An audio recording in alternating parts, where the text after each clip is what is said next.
The old man's lips moved with the fragile persistence of autumn leaves clinging to a branch, and Mira Kapoor knew, with the terrible certainty of someone who had watched her own father die in a language no one else could speak, that these were his last words, and they were being lost. 48 hours earlier, Lumineer occupied the 52nd floor of Chicago's Aon Center, where the city sprawled below like a circuit board of lights, and the Lake Michigan shoreline curved into darkness. Inside, Brazilian walnut paneling absorbed sound until conversations became murmurs, and tables draped in Italian linen held arrangements of Juliet roses that cost more than most wedding bouquets. The dress code was enforced with velvet ruthlessness. Men in bespoke suits, women in designer evening wear, and a wine list that started at $300 and ascended into four figures without apology. Reservations required a 9-month wait and a willingness to spend what a family of four might budget for a week's vacation on a single meal. Mira Kapoor moved through this crystalline world like a shadow, her 24-year-old frame exhausted in ways that went deeper than physical fatigue. Her black hair was scraped into a regulation chignon so tight it made her temples ache, and her uniform, white shirt, black vest, black trousers with a crease sharp enough to cut, was immaculate despite the fact that she'd been standing for 13 hours. Her hands, when she poured water or placed plates, moved with the mechanical precision of someone who had learned to function while half dead from exhaustion. She had opened the restaurant that morning at 9 and wouldn't leave until well past midnight. Tomorrow she would do it again, and the day after. Because her younger sister's engineering degree at Northwestern cost $60,000 a year, and their father's construction accident 3 years ago had left them with nothing but his death, his debts, and the specific shame of immigrant families who'd sacrificed everything for American dreams that died before they could be realized. 2 years ago, Mira had been finishing her master's thesis in South Asian linguistics at the University of Chicago, specializing in endangered Tibeto-Burman languages.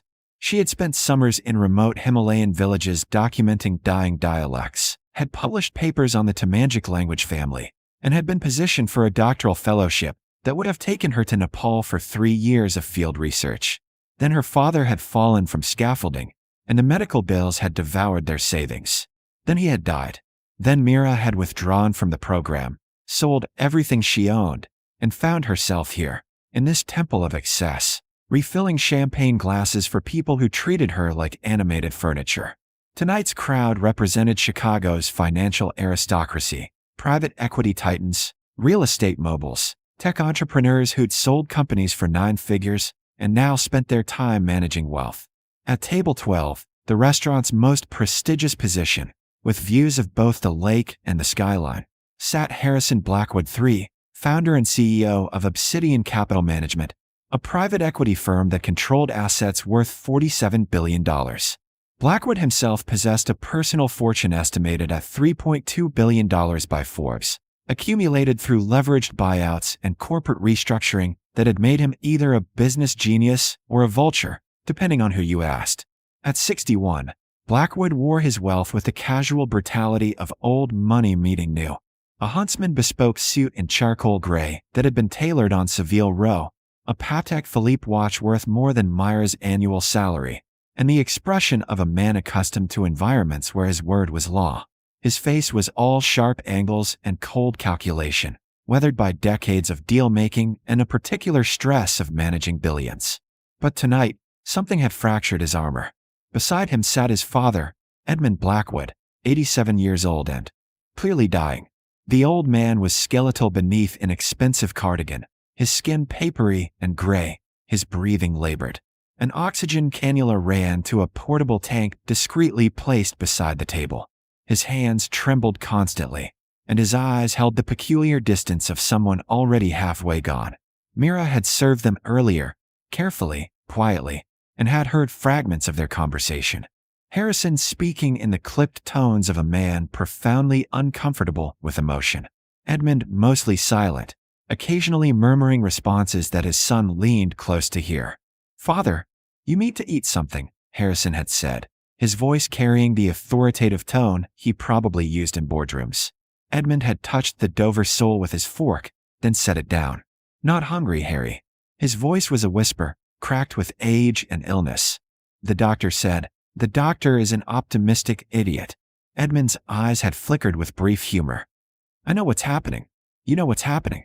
Let's not pretend otherwise.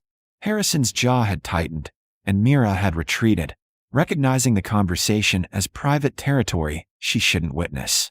But she'd noticed something else. When Edmund spoke, occasional words emerged in a language that wasn't English, brief phrases, fragments, spoken with the unconscious ease of a mother tongue. She'd recognized it immediately. Tamang, a Tibeto-Burman language spoken in Nepal's mountainous regions, with perhaps 1 million speakers worldwide and almost none in the United States. Mira had spent 8 months in Tamang villages during her graduate research, learning the language's complex tonal system and noun classifier structures. Now, at 11:30 p.m., Mira was clearing the dessert course from Table 9 when she heard a commotion from Table 12.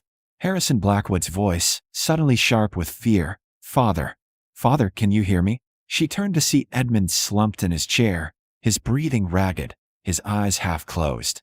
Harrison had half risen, his phone already in his hand. I'm calling an ambulance. No. Edmund's voice was barely audible, but firm. His hand gripped his son's wrist with surprising strength. No hospitals. I told you. Home. You need medical attention. I need you to listen. Edmund's breathing was deteriorating, each word a struggle. Harry. Important. Must tell you. Harrison leaned close, his face transformed by fear and something deeper. Love. Mira realized, buried under layers of a lifetime's emotional restraint. I'm listening, Father. I'm right here. Edmund's lips moved. Words emerged, but they weren't in English. The syllables tumbled out in Tamang, the tonal patterns weak but recognizable. 6 words that held the rhythm of something urgent, something final. Harrison's face went blank with incomprehension and desperation.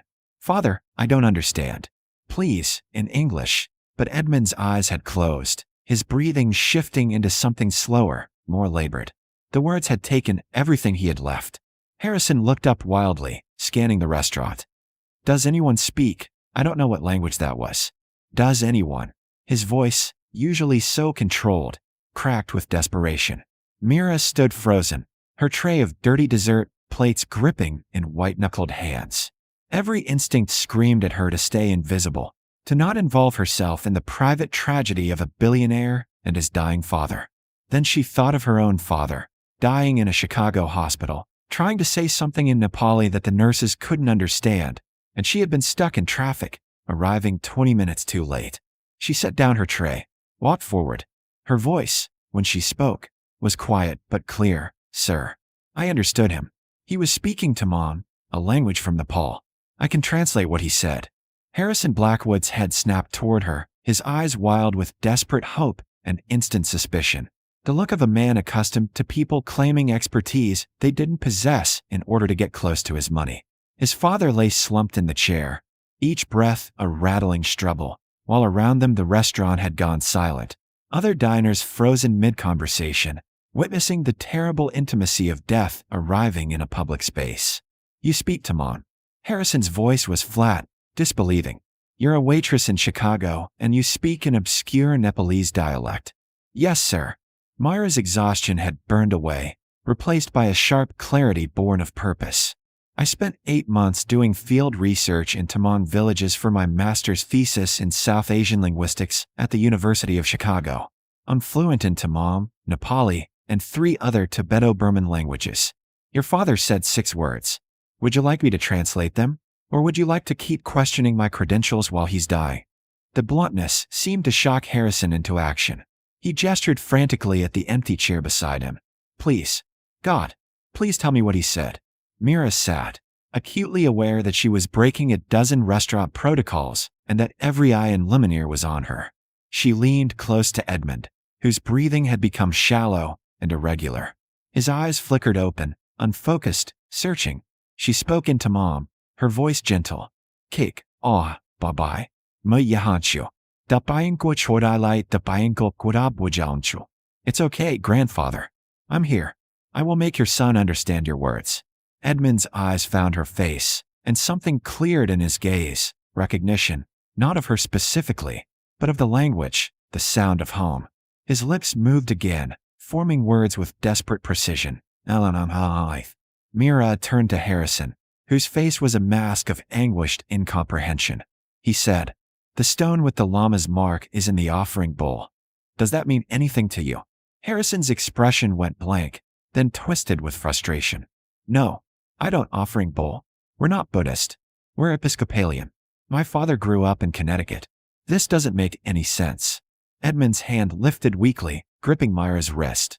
More words emerged in Tamang, longer this time, a rush stream. Fota abinane, gauma, lamalim malayim mortidie, mali lukai, how mapmatsa, headi laiban, sabek wadakdiahatsa. Mira listened intently, her linguistic training allowing her to parse the rapid, weakly voiced syllables. When Edmund finished, his breathing had become dangerously shallow, his skin gray. He says, "I was small when I was in Nepal. In the village, a llama gave me a statue. I hid it. It's in the house in Wilmette. Tell Harry. Everything is there." Harrison shook his head, his hands gripping the edge of the table. "Nepal? My father has never been to Nepal. He was born in Connecticut in 1936, grew up in Winnetka, went to Yale. I would know if he'd been to Nepal, Mr. Blackwood." Mira's voice was firm. "I'm not inventing this. That's what he said. In Tamang, which is not a language someone learns casually or by accident. It's spoken in remote mountain villages. If your father speaks it fluently enough to use it on his deathbed, he learned it young, probably as a child." The restaurant manager, Michael, appeared beside the table, his face pale. "Sir, should I call an ambulance? We have a defibrillator." "He refused the hospital," Harrison said, his voice hollow. Then to Mira, Ask him about Nepal. In his language. Maybe he'll explain." Mira turned back to Edmund, speaking gently in Tamang. "Baba, danapave, unahuntio, tapayingkol biliakad dihatio." "Grandfather, when were you in Nepal? Was your childhood there?" Edmund's eyes filled with tears, spilling down his papery cheeks. When he spoke, his voice was stronger, fueled by something beyond physical strength.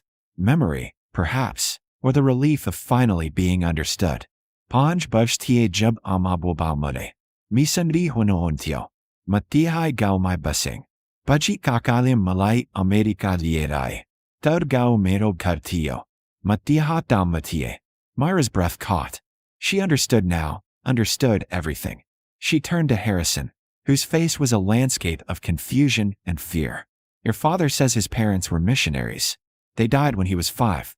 He stayed in the village after. Later an uncle brought him to America. But the village was his home. He says, I was to mom there." Harrison's face had gone white. "That's impossible. My grandparents, my father's parents, they're buried in Connecticut. There's a family plot. I visited it.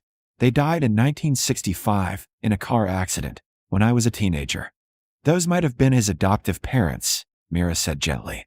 "The uncle who brought him from Nepal, perhaps. Your father is telling you about his early childhood. Before America." Edmund's hand tightened on Mira's wrist, pulling her closer. He spoke again, the words emerging with terrible urgency. "Hey, Van. Dada mehet boncha. Makohu. Makahabadai. Hiari laiban. Kase lai tahachen. Malit waslai juad boile. Dar timile budja. Dapai jan nohunj jeb gohi afno ka chorcha arko mante bunch." His eyes found Harrison's face, and in them was an ocean of regret. "Harry," he whispered, switching to English for the first time, his accent thick and strange. I'm sorry for lying." Then his eyes closed, his breathing stopped, and the portable oxygen monitor began its flat, endless tone. The silence that followed was absolute, the kind of silence that doesn't happen in restaurants, the collective held breath of 50 people witnessing death. Harrison Blackwood sat frozen, one hand still reaching toward his father's now still form, his face locked in an expression somewhere between grief and incomprehension. The oxygen monitor's alarm filled the space until Michael gently reached over and switched it off. "I'm so sorry, sir," the manager murmured. "I'll call." "Don't." Harrison's voice was barely audible. Then, louder, "Don't call anyone yet. Please. Just give me a moment." Mira began to stand, recognizing that her presence in this moment of private grief was an intrusion, but Harrison's hand shot out, gripping her wrist. "Wait, please. I need." He looked at her with eyes that held something desperate. What else did he say?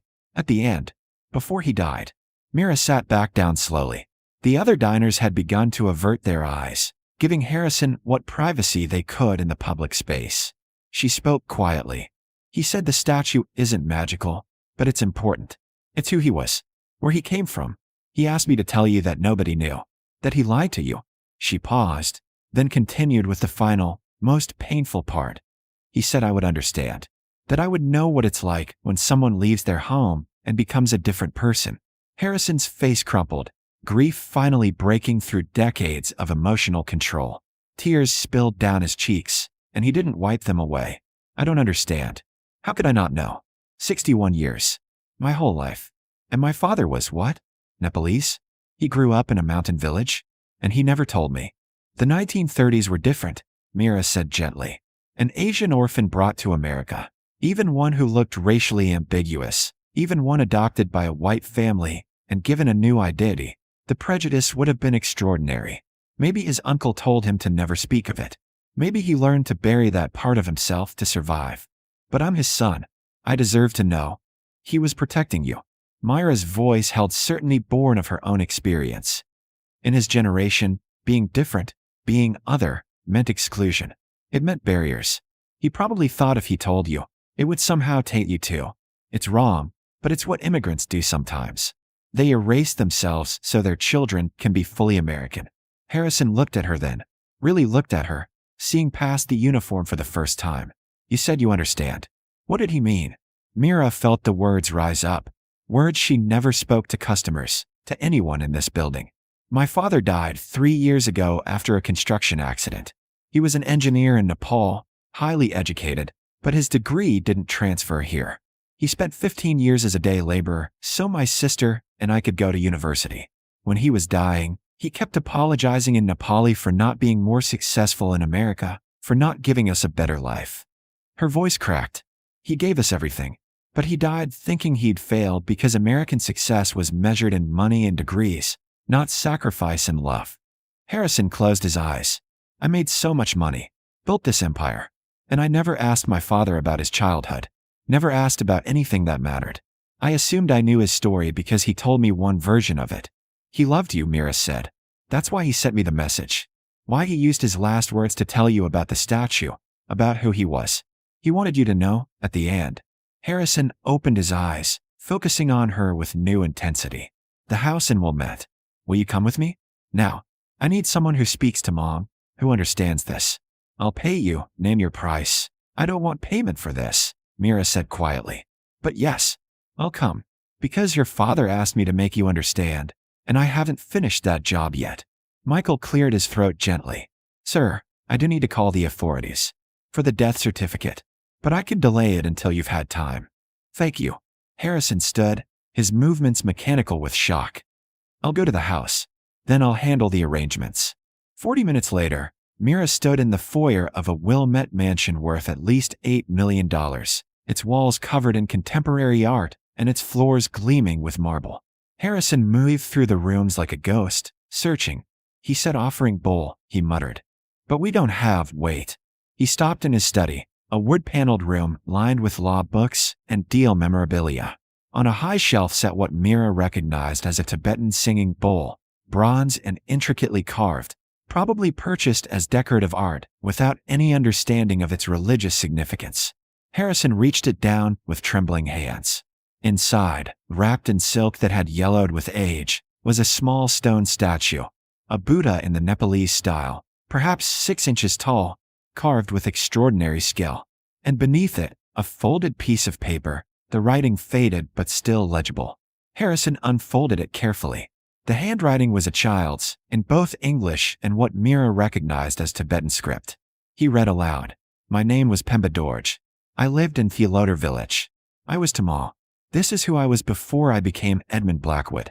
If you find this, know that I kept this part of myself hidden, but I never forgot it. Harrison's hands shook so badly that Mira gently took the paper from him. At the bottom was a note in adult handwriting, added years later, for my son Harry.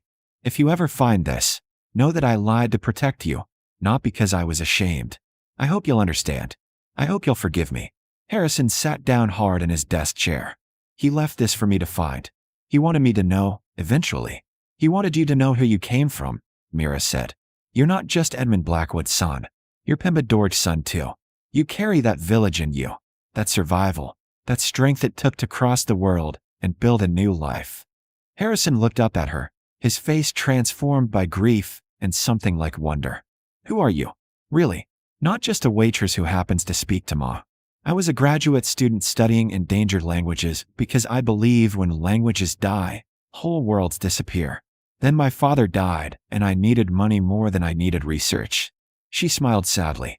I'm someone who became a different person than I intended to be, just like your father. Harrison stood and walked to his desk, pulling out a checkbook. How much do you need to go back? To finish your degree? Mr. Blackwood, how much? His voice was firm. Tuition, living expenses, all of it. And don't argue. My father spent his last words trusting you with his truth. You gave him the gift of being understood. You gave me the gift of knowing who he really was.